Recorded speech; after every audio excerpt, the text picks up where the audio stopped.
सहारनपुर दंगे की आग 8 साल बाद फिर से सुलग रही है। क्या वह आग जलेगी? जलने के बाद रावण बचेगा या फिर खाक हो जाएगा? क्या उस आग में चंद्रशेखर रावण अपने को निर्दोष साबित कर ले जाएंगे या फिर रावण की सदस्यता खत्म हो जाएगी? रावण को कितने साल की सजा होगी या फिर निर्दोष साबित होंगे? अब समय आ गया है।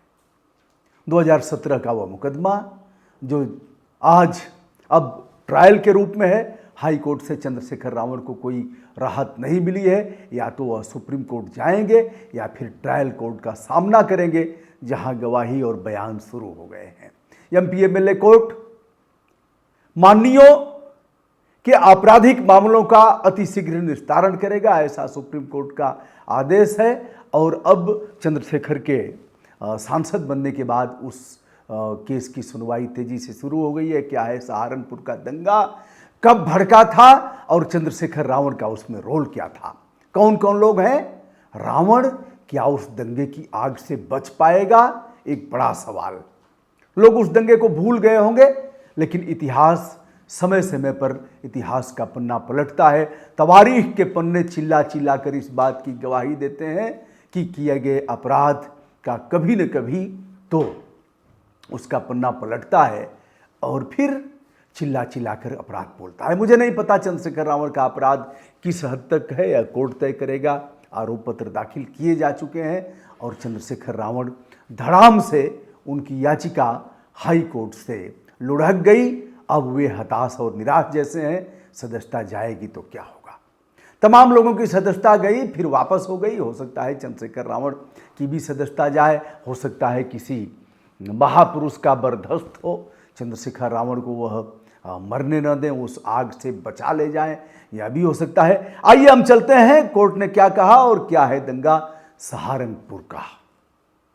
पश्चिमी उत्तर प्रदेश का वह जिला, एक तरफ हरियाणा, दूसरे तरफ दिल्ली लगता है, एक तरफ देखा जाए तो उत्तराखंड की भी सीमा है। राजाजी नेशनल पार्क का भी कुछ हिस्सा सहारनपुर में आता है।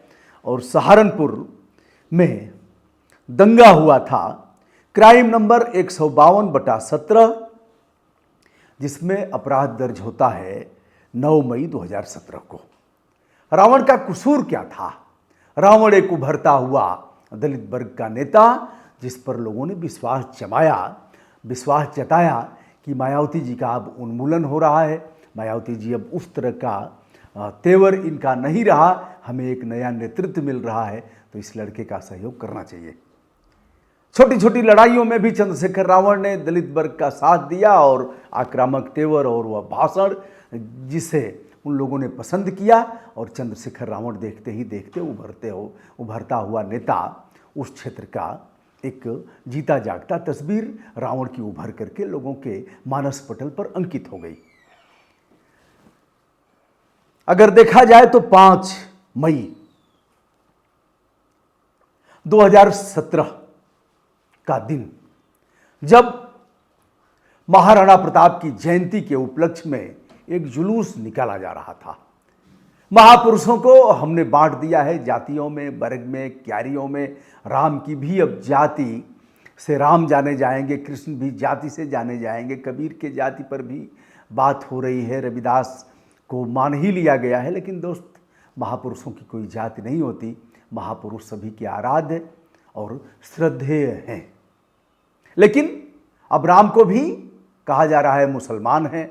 योगी जी पहले ही हनुमान को दलित बता चुके हैं और ओम प्रकाश राजभर ने हनुमान को बताया है कि भर और बानर, भर बिलार, भर बानर। तो यह कहा है कि मतलब हनुमान जी हमारी ही बिरादरी के, इसको मजाक के तौर पर भी आप ले सकते हैं, लेकिन उन्होंने यह बयान दिया था। अब आइए सर, हम आपको ले चलते हैं सहारनपुर दंगे की तरफ, जहां 5 मई को महाराणा प्रताप की जयंती पर एक जुलूस निकलता है। प्रशासन ने जुलूस का मार्ग तय किया था कि ऐसे ऐसे, जैसे ताजिया का मार्ग है, जैसे दुर्गा प्रतिमाओं के विसर्जन का मार्ग है, उस तरह से इस रूट को तय किया था। लेकिन जुलूस दलित बस्ती की तरफ से गया, जिधर से जाने का परमिशन नहीं था। जुलूस में लगभग 250-300 की संख्या में लोग अच्छी संख्या में थे और जुलूस में तेज तेज डीजे बज रहा था। डीजे बजेगा तो पप्पू नचेगा और डीजे बजेगा तो मार होगी, डीजे बजेगा तो लड़का और लड़की में विवाद होगा, डीजे बजेगा तो कपर फरोवल होगी, डीजे बजेगा तो बारात वापस होगी। लेकिन हमारे बाबा ने पूर्ववर्ती कार्यकाल में कहा था, हुजूर ने, मैं हुजूर का बहुत अच्छा दोस्त हूँ आदित्यनाथ योगी जी का, समय समय पर हमारा काम है छिद्रान्वेषण करना, समय समय पर बताना, अगर कहीं कोई चूक हुई है तो उसका एहसास कराना। हम उनके विरोधी नहीं हैं, हम समालोचक हैं, हम उनकी निंदा करने वाले भी नहीं हैं, लेकिन किसी न किसी को करना पड़ेगा, इसलिए हम उनके अच्छे दोस्त हैं। भले ही वो हमें दुश्मन के तौर पर ट्रीट करें कभी, इससे हमारे सेहत पर कोई असर नहीं पड़ता। हमारा काम है समय समय पर सजग करना, बताना, टोका टाकी और सैद्धांतिक रूप से हस्तक्षेप करना। बाबा ने स्वयं कहा था, आप उसको नेट पर सर्च करके देख सकते हैं, कि डीजे हाई कोर्ट के आदेश पर बंद हुआ था। बाबा ने एक बयान में कहा था, डीजे कांवड़ यात्रा में नहीं बजेगा तो क्या शव यात्रा में बजेगा। मैंने कहा, हमारे मुख्यमंत्री का मानसिक स्तर चतुर्थ श्रेणी के कर्मचारी से भी निम्नवत है, उसका भी मानसिक स्तर आदित्यनाथ योगी से अच्छा होगा इस बयान के परिप्रेक्ष्य में। मखनचुआ, मैंने क्या कहा, हमने कहा आदित्यनाथ योगी का यह बयान कि डीजे कांवड़ यात्रा में नहीं बजेगा तो क्या शव यात्रा में बजेगा, इस बयान के आलोक में मैंने कहा था कि हमारे मुख्यमंत्री आदित्यनाथ योगी का मानसिक और बौद्धिक स्तर चतुर्थ श्रेणी के कर्मचारी से भी बदतर है। वह बहुत अच्छा उसका मानसिक स्तर हो सकता है, अलग बात है कि भाई किसको कौन सी नौकरी मिली, लेकिन इनका मैंने बताया था। बहुत गाली सुना था उस बयान पर, मैं आज भी कायम हूं। आपके पिताजी तो नहीं रहे, खड़ा कर देते ना तो वहीं खत्म हो जाते पिताजी। जब धाए धाए डीजे बजता महाराज जी ना, तो वहीं उलट जाते, उलट करके खत्म हो जाते। प्रधान सेवक को खड़ा कर दीजिए, 56 इंच का सीना, ऐसे पिचक करके 32 इंच का हो जाएगा। डीजे के सामने खड़ा कर दीजिए और 1 घंटा बजवा दीजिए, उलट करके नहीं प्राण त्याग दिए तो कहिएगा। लेकिन अब मखनचुआ को ज्ञान नहीं है, कितने लोग मर गए महाराज डीजे बजने से, कितने लोग चले गए, रात रात को ही चले गए, काका चले गए, चचा चले गए, अब्बा चले गए, मुखिया चले गए, प्रधान जी चले गए। रात को बरतिया में डीजे आया था, दाएं दाएं बजा और रात को सोते वक्त ही काम खत्म हो गया, डीजे ने मार दिया। मखनचुआ इस बात को आज नहीं कल जानेगा ही, हमारा काम है बताना उसको। तो अब आइए सहारनपुर दंगे पर, यह दंगा भड़का और उसमें एक राजपूत की जान चली गई, दर्जनों लोग घायल हो गए। इसके बाद जो धाराएं लगी आईपीसी की 147, 148, 149, 307 और 332, 336, 427, 436, 553, 323 के अलावा सार्वजनिक संपत्ति क्षति एक्ट की धारा 3/4। कुछ धाराएं गंभीर प्रकृति की हैं जो संज्ञेय अपराध की श्रेणी में आती हैं और नॉन बेलेबल हैं। अब इन धाराओं में मुकदमा दर्ज होता है। अब हुआ क्या उसके बाद 5 मई को यह घटना हुई थी। 5 मई के बाद फिर अगला होता है 8-9 को प्रदर्शन होता है, 8 तारीख को होता है, 9 तारीख को होता है। कुल मिलाकर के 4 स्थानों पर अपराध दर्ज हुआ। मूल विषय पर आता हूं। और जस्टिस समीर जैन की कोर्ट में, उच्च न्यायालय में यह सुनवाई चल रही थी। चंद्रशेखर रावण के वकील ने यह दलील दिया कि साहब घटना तो एक ही दिन की है और 4 स्थानों पर हुई, 4-4 अपराध दर्ज हुए। साहब एक ही अपराध न दर्ज होगा, प्रकृति एक ही है घटना की, एक ही तरह के अपराध हैं, तो साहब 4-4 अपराध दर्ज कराने का मतलब क्या हुआ।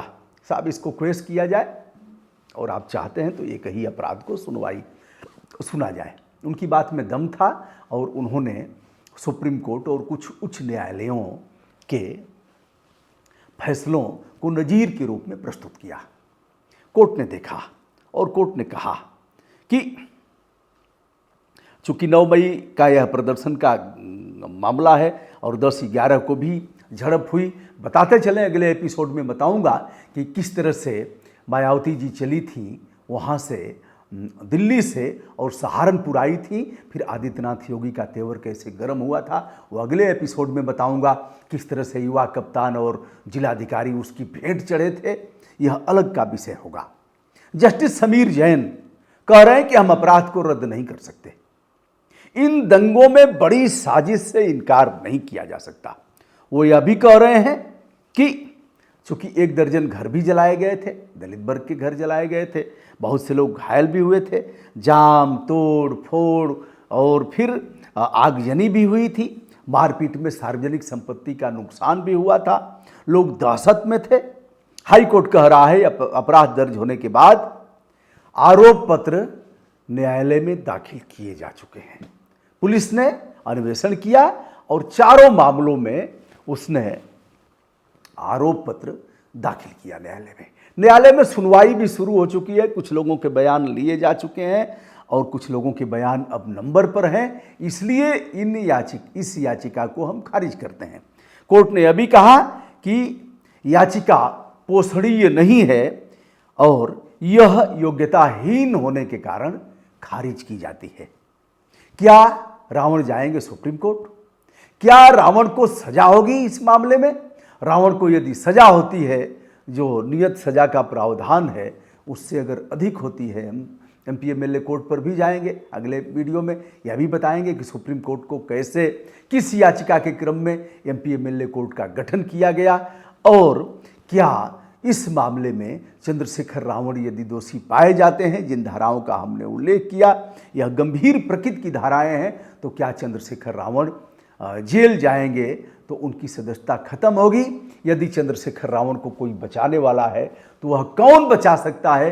क्या चंद्रशेखर रावण किसी के शरण में जाएंगे? क्या चंद्रशेखर रावण हथियार डालेंगे? क्या चंद्रशेखर रावण ने दलित वर्ग के अधिवक्ता को ही अपनी पैरवी करने के लिए चुना है या फिर डॉक्टर और अधिवक्ता गुणवत्ता के आधार पर उनकी हैसियत क्या है, उस क्षेत्र में उनका पौरुष और विशेषाधिकार क्या है? क्या चंद्रशेखर रावण ने उसके आधार पर चुना है या फिर हर मामले में जिस तरह से बिगुल बजाते हैं, आग लगाते हैं, अपने समाज के लोगों को ही अधिवक्ता चुना है? इस विषय पर हम अगली बार वीडियो करेंगे। फिलहाल चंद्रशेखर रावण पर लटक रही है तलवार। क्या चंद्रशेखर रावण इस दंगे की आग से अपने आप को बचा पाएंगे? क्या चंद्रशेखर रावण हल्का फुल्का झुलस करके बच जाएंगे इलाज करा के, या चंद्रशेखर रावण की राजनीति इस दंगे में भस्म होने जा रही है? इस पर हम फिर वीडियो करेंगे। हम सहारनपुर के दंगे का विवेचन अगली बार फिर करेंगे। आपके कमेंट विनम्रता के साथ आमंत्रित किए जाते हैं। बहुत बहुत धन्यवाद। सादर नमस्कार ब्रजभूषण दुबे का।